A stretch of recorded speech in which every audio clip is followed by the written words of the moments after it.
Shalom Bracha, que Hashem protège, vous donne la santé et la joie. Aujourd'hui, je voudrais vous raconter une histoire extraordinaire. Il y a à peu près quelques années, on était à l'Eilula de Rabbi Haim Pinto. Et bien sûr, il y avait toujours, chaque année, il y avait un monsieur de Casablanca, monsieur Gabé, qui vient toujours à l'Eilula de Rabbi Haim Pinto. Chaque année, il vient avec sa famille.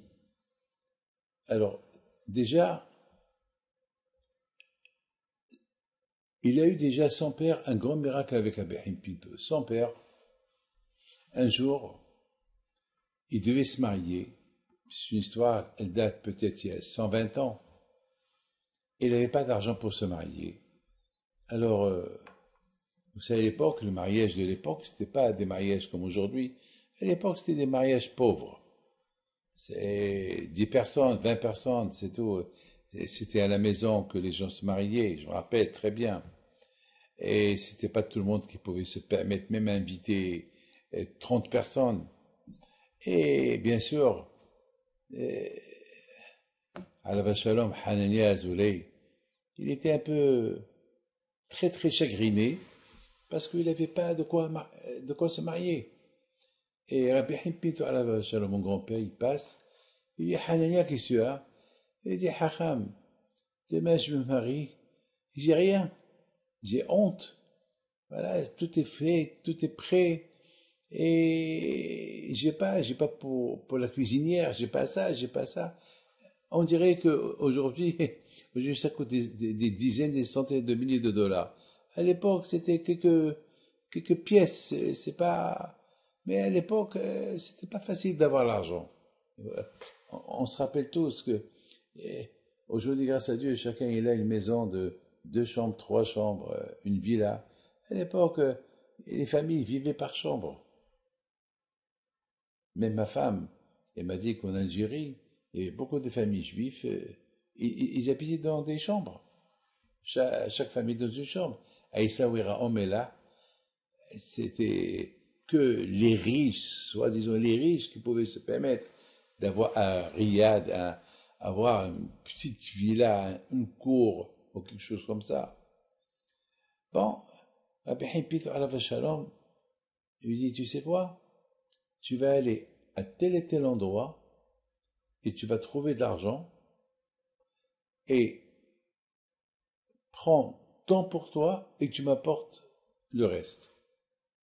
Alors il lui a dit, comment? Il a dit, ne perds pas ton temps, va.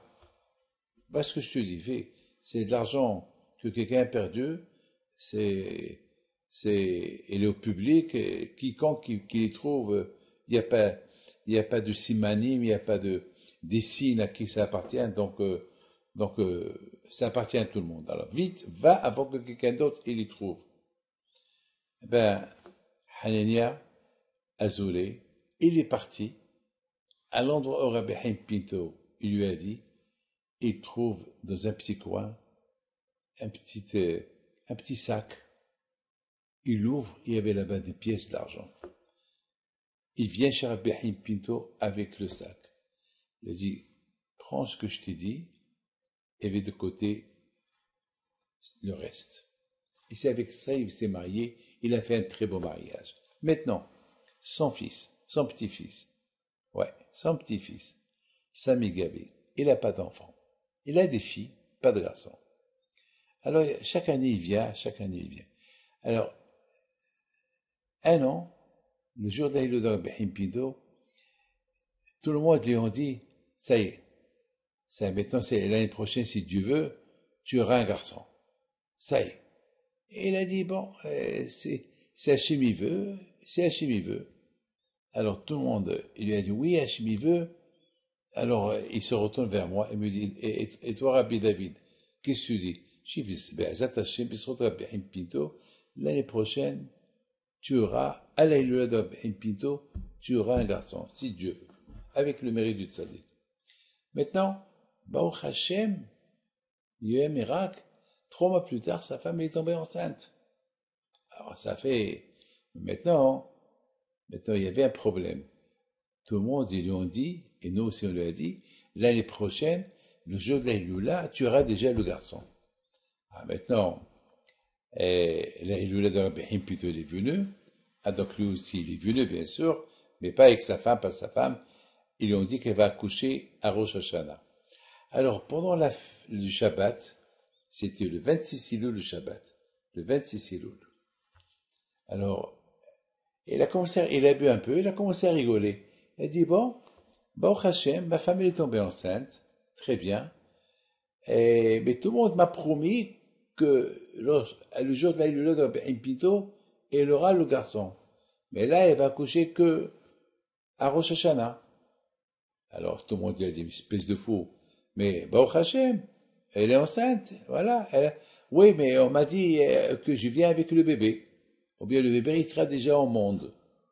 Alors moi, j'ai pris le courage. J'ai dit, attends, aujourd'hui, c'est Shabbat. C'est pas fini Shabbat. Et qui te dit qu'elle va pas coucher aujourd'hui? Elle dit, c'est pas possible. Elle ne peut pas coucher aujourd'hui.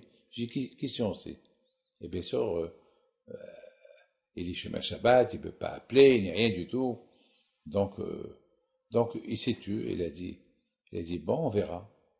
Mes amis, Shabbat, il est sorti. Il est parti allumer son téléphone pour voir comment va sa femme. Ils lui ont dit, Bécha'a Tova, l'après-midi, elle a eu des contractions, elle a eu un garçon. Ça veut dire, il est né avant le temps, le jour de la Hilula de Rabbi Haim Pinto. Il s'appelle Haim. C'est ça Rabbi Haim Pinto. C'est extraordinaire. La Emouna.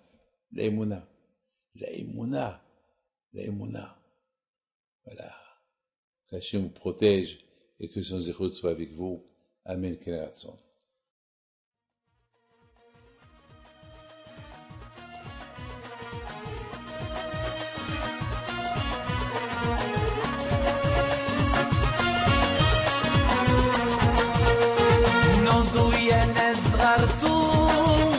على ربي حيم بنتو وقف لنا زي خو